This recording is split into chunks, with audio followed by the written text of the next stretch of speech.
A sitting American president goes online and announces that he has ordered $200 billion to be deployed into the housing market, not through Congress, not through the Federal Reserve, but through two government-backed mortgage giants that most Americans barely think about.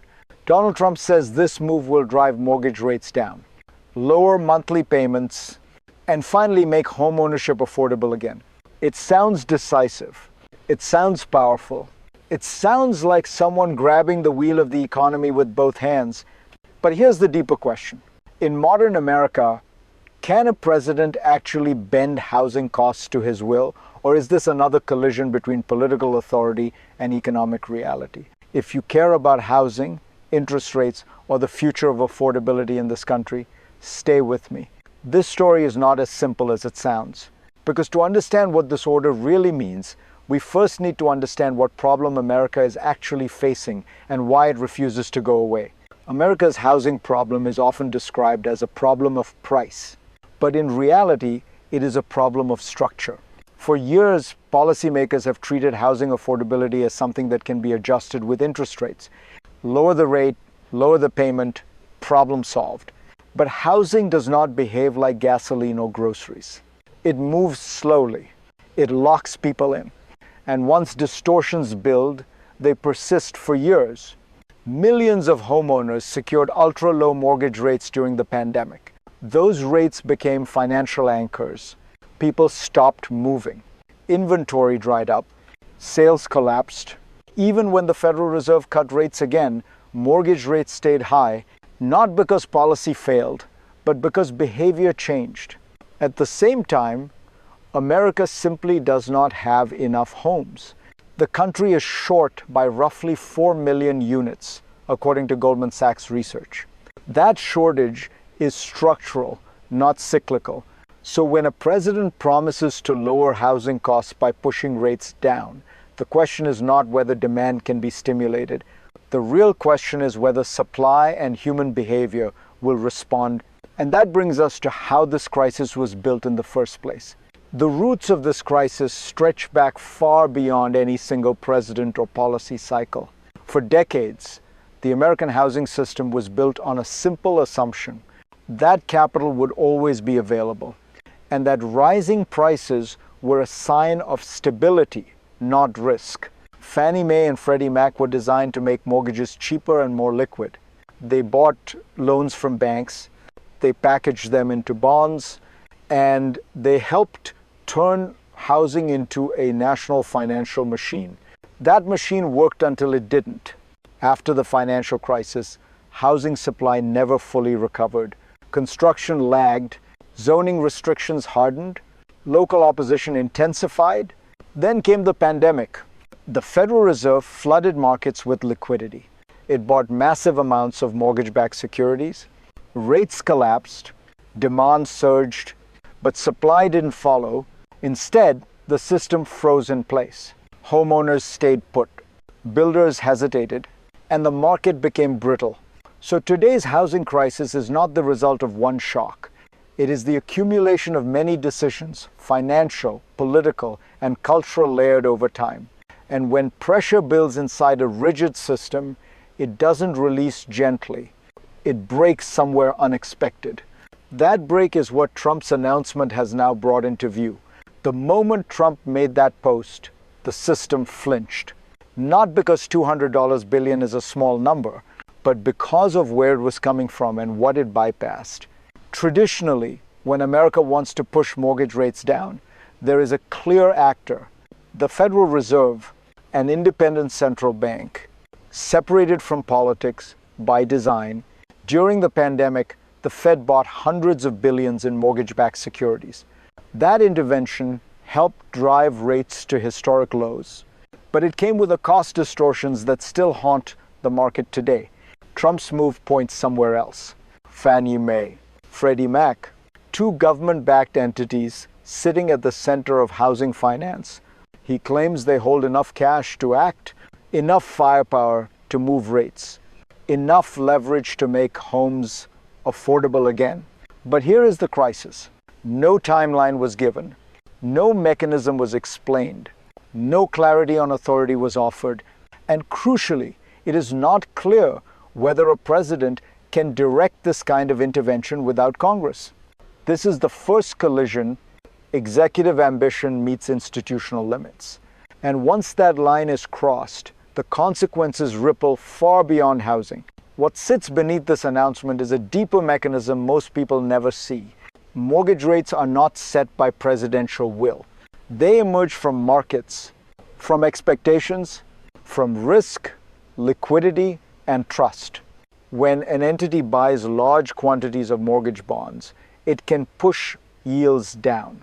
That part is true, but only if markets believe the buyer is credible, consistent, and insulated from politics. The Federal Reserve fits that role. It acts slowly, predictably, and with one overriding mandate: stability. Fannie Mae and Freddie Mac are different. They are government-backed, but they operate inside political space. They are overseen, managed, and ultimately vulnerable to shifting priorities. When political actors signal intervention without clear rules, markets don't just react to the purchase. They react to the precedent. Is this a one-time move? A campaign signal? The start of a new tool of executive power? Uncertainty pushes risk premiums up, not down. So the paradox is this: an attempt to lower mortgage rates through political force can, under the wrong conditions, do the opposite. It can inject doubt into a system that prices certainty above all else. This is not a moral judgment. It is a mechanical one, and it sets the stage for the second shock where intention meets reality. Even if this intervention works exactly as promised, another crisis waits beneath the surface. Lower mortgage rates do not automatically unlock the housing market. They do not force people to move. They do not create new homes. Millions of Americans are sitting on pandemic-era mortgages, 3%, sometimes lower. Those rates are golden handcuffs. Selling a home today often means doubling a monthly payment. Even with lower rates, that gap doesn't disappear overnight. So inventory stays frozen, listings stay scarce, prices stay high. This is the second collision. Policy assumes that cheaper money leads to movement, but behavior says otherwise. And the supply problem doesn't budge. America is still short by millions of homes. Construction is slow, zoning is tight, labor and material costs remain elevated. So when demand is stimulated without new supply, affordability doesn't improve. It shifts, it concentrates, and it fuels frustration. This is how well-intended interventions turn into pressure cookers. You lower rates, people cheer, but the market doesn't open. It tightens, and that tightening is felt most sharply by the people this policy claims to help. For you, this crisis is not theoretical. It shows up in listings you can't afford, in neighborhoods you've been priced out of, in the feeling that the rules changed while you were standing still. Maybe you did everything right. You saved. You waited. You followed the advice, and yet the door to homeownership keeps moving farther away. When leaders promise quick fixes, hope rises. But when the system doesn't respond, the disappointment cuts deeper, because housing is not just an asset. It's stability, it's dignity. It's the sense that your future has a place to land. If lower rates come, but homes remain scarce, frustration doesn't fade. It hardens. That's why this moment matters. Not as a headline, but as a test of whether policy is built around people or optics. If you felt trapped between rising prices and falling trust, you're not alone. And if this story resonates with you, take a moment to subscribe, share it, and stay with me. Because what happens next will shape far more than mortgage rates. It will shape who this economy is actually built for. What happens inside America's housing market never stays inside America. Mortgage bonds are not just domestic instruments. They sit inside global portfolios held by pension funds, sovereign investors, institutions that depend on predictability. When political signals begin to shape housing finance, those investors recalibrate. They ask new questions about risk, about independence, about whether U.S. markets are becoming policy tools rather than neutral platforms. That matters because American mortgage-backed securities have long been treated as stable, boring, safe. If that perception shifts even slightly, capital moves. Yields adjust, costs ripple outward. There is also a signal being sent to the world. That housing affordability is now a political battleground, not just an economic one. Other countries watch this closely because many face the same pressures: shortages, locked-in homeowners, anger over prices. When the United States experiments at the core of its housing finance system, it legitimizes intervention elsewhere. The result is a subtle but powerful shift. Markets become less about rules, more about signals. And once that line blurs, stability becomes harder to price. Which brings us to the future and the paths that now lie ahead. Three futures now sit in front of this system. Not promises, not predictions, but paths. In the first scenario, the optimistic one, the signal alone works. Markets believe the intervention is limited. Confidence holds. Mortgage rates ease modestly, not dramatically, but enough to create breathing room. Affordability improves at the margins without destabilizing trust. In the second scenario, the middle path, the move changes very little. Rates dip briefly, then drift back. Supply stays frozen, behavior doesn't change. Housing remains expensive, and frustration simmers beneath the surface. This is the most likely outcome, because systems built over decades rarely respond to single actions. The third scenario is the dangerous one.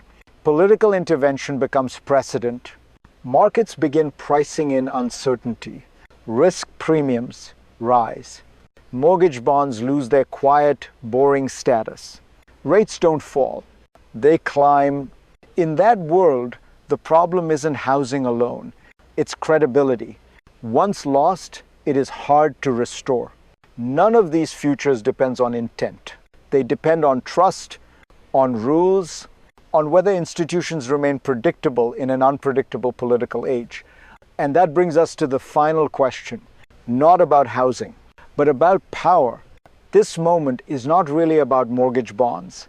It is about how much control political leaders actually have in a system built on markets, institutions, and trust. Housing feels personal because it is, but it is also structural. And structural problems rarely yield to dramatic gestures. You can announce $200 billion, you can promise lower payments, but you cannot legislate confidence. That is earned slowly and lost quickly. If this intervention respects institutional boundaries, it may help at the edges. If it doesn't, the damage will outlast any temporary relief. The real lesson here is not whether Trump is right or wrong. It is that affordability cannot be solved by shortcuts. It requires supply, consistency, and policies that outlive headlines. If you want to understand where this economy is really going beyond slogans and posts, stay with me. Subscribe. Share this with someone who's struggling to buy a home, and watch the next chapter of this story. Because the housing crisis isn't ending, it's evolving.